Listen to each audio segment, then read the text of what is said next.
Assalamualaikum, welcome back to Invest Saham. Pada video ini kita akan update money flow untuk saham-saham big banks dan saham big caps lainnya. Sebelumnya disclaimer on, ini bukan ajakan jual beli saham, so langsung saja kita ke pembahasan. Jadi ternyata hari ini IHSG berhasil naik 2,9% di level 6.830 dengan net buy asing. Hari ini untuk market reguler itu ada akumulasi ya dari asing 975 miliar, sedangkan di all market ya termasuk market tunai dan negosiasi mencapai 1 triliun lebih. Nah, itu artinya ada potensi saham-saham yang ada di IHSG juga bisa bangkit lagi, naik lebih tinggi dibandingkan dengan kenaikan yang terjadi hari ini. So, teman-teman melihat ya, ketika IHSG naik karena akumulasi asing, maka banyak sekali saham-saham big banks dan saham big caps yang juga mengalami kenaikan, juga saham-saham lainnya. Dan kalau misalnya kita lihat di kolom pemberitaan ya, bahwa penguatan IHSG hari ini semakin tinggi dikala Bapak Presiden Prabowo Subianto menaikkan aturan DHE 100%. Yang mana tentunya ini masih menjadi pro dan kontra ya, terutama untuk perusahaan-perusahaan penambangan yang melakukan ekspor ke luar negeri. Karena hasil dari ekspornya itu harus ditahan katanya di perbankan besar di Indonesia ya minimal 1 tahun ya. Infonya seperti itu, dan nanti di Februari ini juga akan diresmikan Danantara ya guys ya untuk mengelola dana tersebut, kemungkinan besar seperti itu. Tapi kita lihat ya bagaimana nanti efeknya terhadap saham-saham terutama tambang batubara yang memang sangat rutin bagi dividen. Apakah saham batubara tidak akan terganggu cash flow-nya dengan aturan DHE 100% ini? Semoga saja tidak. Dan memang ada tekanan ya guys ya, dimana jika tidak patuh terhadap aturan DHE SDA, Prabowo akan mengancam menangguhkan izin ekspornya. Nah, tentu saja ini bukan ancaman yang ringan ya, ini adalah ancaman yang serius. Karena kalau misalkan izin ekspornya ditangguhkan ya, maka perusahaan-perusahaan eksportir baik itu batu bara, nikel dan lainnya itu akan kesulitan ya untuk menjual ya hasil tambangnya ke luar negeri seperti itu. Dan kalau misalnya kita perhatikan memang hari ini untuk DXY atau dollar index itu sedang mengalami sedikit koreksi, sedangkan rupiah kita juga kita lihat ada sedikit pelemahan ya, tapi masih di range yang aman.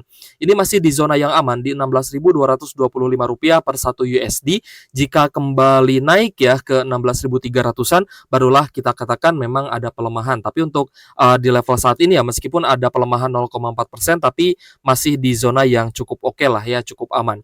Jadi saham pertama yang akan kita analisa pada video ini adalah saham BBRI, dan kita akan review juga ya saham-saham big banks dan saham big caps lainnya, tentu saja dengan fitur chart dan banda detektor dari Stockbit Sekuritas, aplikasi saham terbaik yang saya gunakan untuk berinvestasi. So, jika teman-teman ingin menggunakan fitur yang lengkap ya di Stockbit ya dan juga berinvestasi di Stockbit, silahkan teman-teman mendaftar dengan menggunakan link yang ada di kolom deskripsi.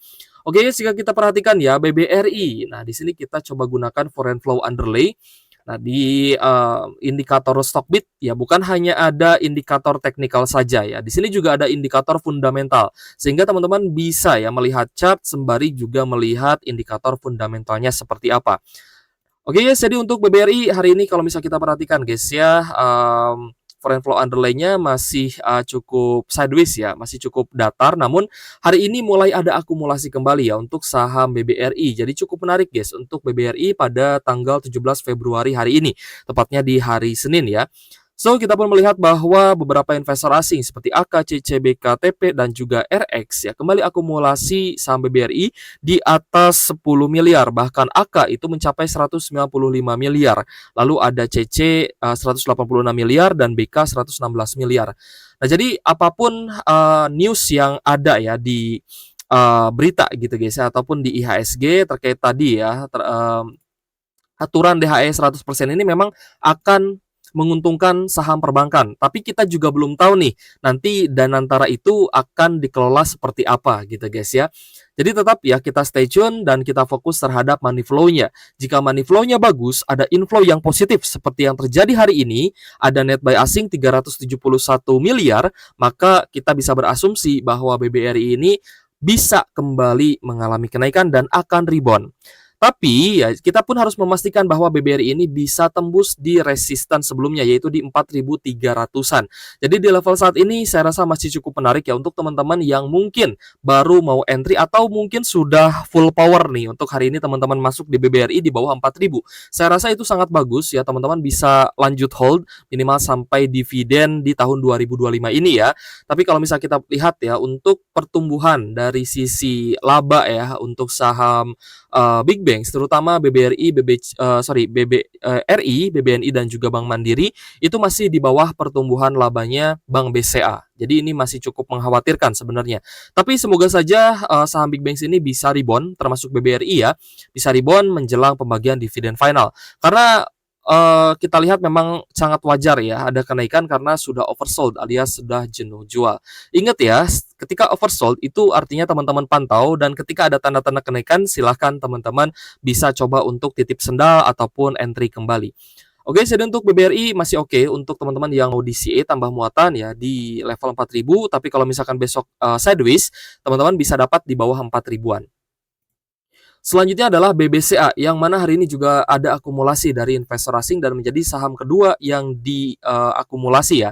So untuk BBCA kenaikannya 3,9% close di Rp9.325 per sahamnya dan kita lihat ada akumulasi juga terutama dari RX, AKL, JZP dan juga KZ. Terbesar dari RX 103 miliar. Jadi ini kita urutkan ya. BBRI tadi adalah akumulasi terbesar sedangkan BBCA ini nomor 2. So untuk BBCA hari ini net buy asing 217 miliar. Jadi cukup besar juga untuk BBCA. Namun kalau misalnya kita lihat ya stokastiknya sudah mulai mendekati zona overbought.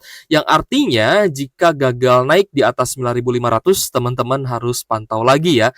Siapa tahu nanti tiba-tiba BBCA-nya malah akan kembali sideways ya. Jadi teman-teman kalau misalkan memang sideways pun teman-teman bisa incar di harga murahnya lagi yaitu di sekitar 8.900-an ya.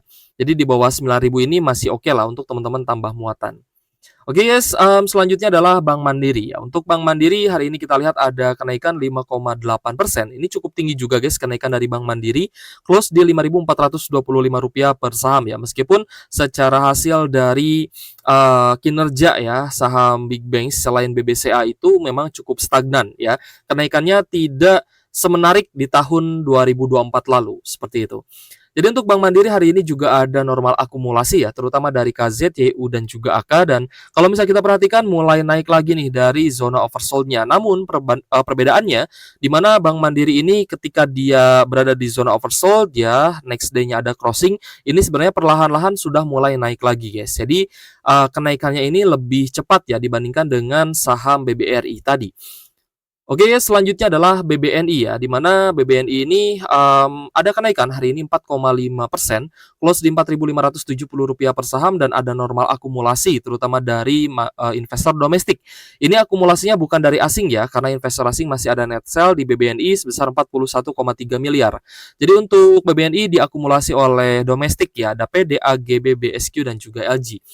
Dan tadi lupa ya kita belum bacakan ke teman-teman bahwa Bank Mandiri ini ada net buy 162 miliar. So 3 ya dari 4 saham big banks ternyata mulai diakumulasi lagi oleh investor asing ya, mulai net buy kembali. Sehingga teman-teman bisa melihat ya bahwa kecenderungan investor asing ini mulai masuk lagi ke IHSG dan harapan kita ya di pertengahan tahun ini menjelang musim pembagian dividen final ya bukan hanya saham big bank saja tapi juga saham-saham lainnya kita berharap bahwa IHSG ini bisa rebound dan teman-teman bisa take profit di harga tinggi. Next kita bahas juga saham Telkom ya, dimana Telkom juga sudah turun ya, bahkan di bawah harga COVID-nya itu di bawah 2.500 dan bahkan sempat ya turun ke area low di 2.320-an. Jadi untuk Telkom 3 hari terakhir ini sudah mulai rebound kembali dan naik ya dari zona oversold-nya. Nah di sini teman-teman juga harus pantau ya, ketika ada tanda-tanda rebound ya setelah adanya oversold maka di sanalah teman-teman seharusnya mulai entry. Jadi untuk level saat ini kenaikan 4,7% close di Rp2.650 per saham disertai dengan adanya akumulasi terutama dari AK, KZ dan juga RX dengan net buy 162 miliar. Jadi Telkom ini merupakan saham keempat ya, saham keempat yang paling banyak diakumulasi asing.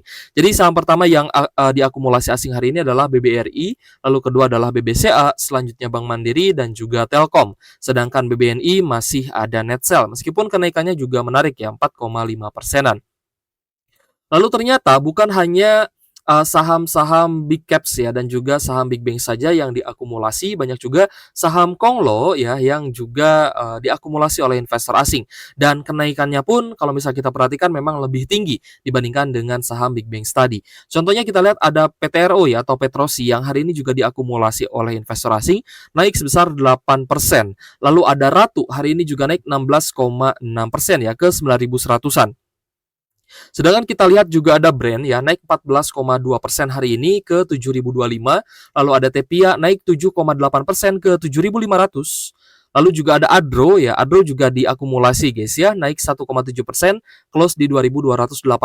Sedangkan untuk AADI juga ternyata akumulasi hari ini, naik 3,12% di 8.250. Selanjutnya ada Antam dan juga Aman Mineral yang hari ini juga ada akumulasi ya dari investor asing. Antam naik 1,6% di 1.555, sedangkan Aman naik 2,9% di 7.025 per saham. Lalu kita cek juga selanjutnya ada Pegas ya, naik 2,4% di 1.685 dan CBDK hari ini meskipun ada akumulasi asing tapi ternyata masih ada koreksi 1,5% dan close di 8.025. Selanjutnya ada INDF dan BRPT yang juga terkena akumulasi dari investor asing ya. INDF naik 0,9% di 7.825, sedangkan BRPT naik 7,4% di Rp870 per sahamnya. Nah, congrats untuk teman-teman yang masih hold saham-saham big banks dan teman-teman ya tidak cut loss di saham big banks ya, teman-teman silahkan lanjut hold ya minimal sampai dividen ini teman-teman akan melihat ya saham big banks punya peluang nih untuk bisa naik lagi. Tapi kita pun berharap ya tidak ada sentimen negatif ya karena biasanya sentimen negatifnya itu bukan hanya dari Indonesia saja, ya bukan hanya dari dalam negeri saja, tapi biasanya juga dari makroekonomi atau dari faktor eksternal ya dari luar negeri. Nah, itu juga sebenarnya bisa mempengaruhi gerak dari IHSG ataupun kenaikan dari IHSG yang mungkin saja terbatas jika ternyata ada beberapa faktor ya, baik itu dari makro ataupun mikroekonomi yang terjadi di luar sana. Oke guys, mungkin kita akhiri ya untuk pembahasan kita pada video ini. Ya teman-teman silahkan lanjut hold untuk big banks. Dan congrats buat teman-teman yang sudah ambil di harga bawah ya. Teman-teman pasti sudah cuan juga nih. Sudah mulai menghijau juga di portonya. Dan jika teman-teman ingin menggunakan fitur-fitur lengkap dari aplikasi investasi Stockbit ya, silahkan teman-teman mendaftar dengan menggunakan link yang ada di kolom deskripsi. Oke guys, thank you for watching. See you on the next video. Wassalamualaikum warahmatullahi wabarakatuh.